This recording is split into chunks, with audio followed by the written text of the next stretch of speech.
Go. Islam is a religion of hate.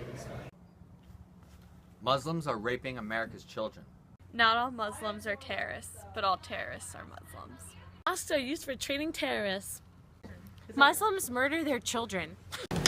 These false and general statements are heard everywhere through conversation, media, internet resources, etc.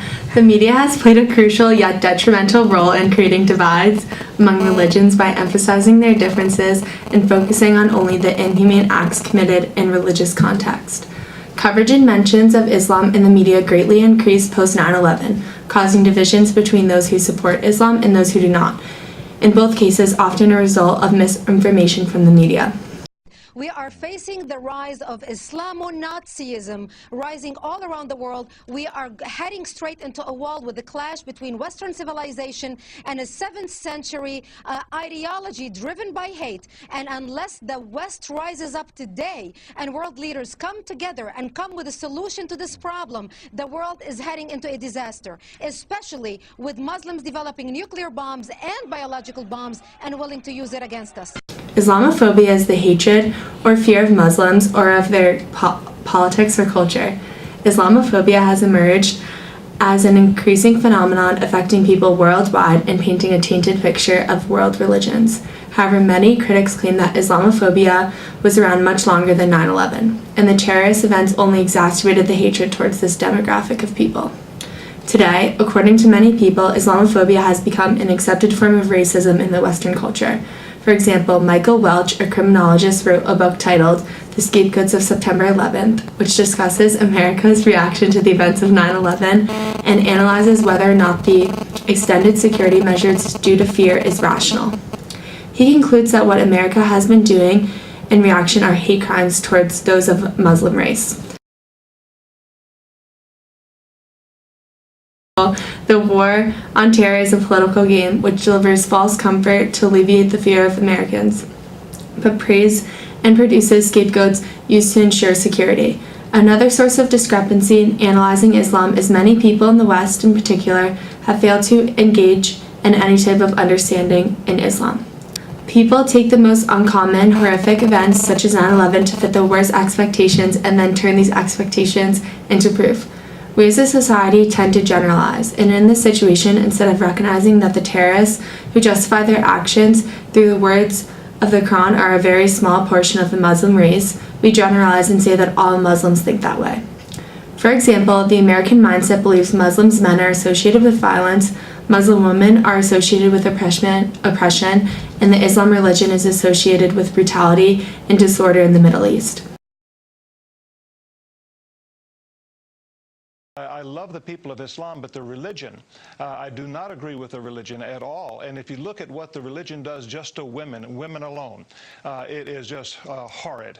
And so, yes, I speak out for women. I speak out for people that live under Islam, that are enslaved by Islam, and I want them to know that they can be free through faith in Jesus Christ and Christ alone.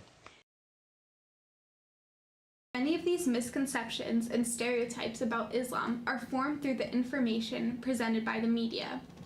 Contrary to popular belief, though, immediately following 9/11, Islamophobia was not particularly high. Though there was certainly more attention on the religion, and many began to show an increased concern with Islam, the notion of Islamophobia is greatly attributed to the media attention, partisan divides, and the mere fact that those with little prior knowledge of Islam are so easily swayed by media portrayals. I only have a couple of seconds. Tell me what you found. I found that there's a man who raped a 9-year-old girl, who owned slaves, who killed his critics, who beheaded a tribe full of Jews named Muhammad, who's the highest moral example in Islam for 1.6 billion people, and that this is a radical, savage religion. The people aren't all radical, thank God, but the religion is the worst, most deadliest idea in the history of the world, and we need to make sure that we keep a close eye on it in this country. The key factor proved to be the way in which the media portrayed Islam. Immediately following the 9/11 attacks, all forms of media made an effort to differentiate between the fundamentalists and the moderate Muslims. Shortly after, the effort faded away. In 1 year, from 2002 to 2003, the percentage of Americans who believed Islam encouraged violence rose from 14% to 34%. According to Smith, during this time period, right-wing media began portraying a religion that was radical and did not fit Western values. It should be noted that 32% of Americans claimed media had the biggest influence on their views about Islam. Thus, as the media changed its approach in covering Muslims, the public also changed their views on Islam. In conclusion, it is clear that Islam has emerged as the leading world religion, influencing people throughout and resulting in frequent discussion and media attention. Unfortunately, the spotlight placed on Islam is often a negative one, based on construed notions that it is simply a religion of violence and terrorism. Fueled by fear and misunderstanding after 9/11, the world today, specifically America, is one characterized by intense Islamophobia, due in part to strong political views as well as the violent picture presented by the media.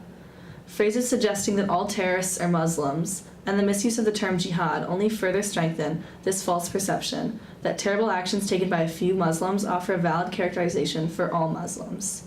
However, one must remember that there are two sides to every argument, and there is an increasing movement to combat Islamophobia.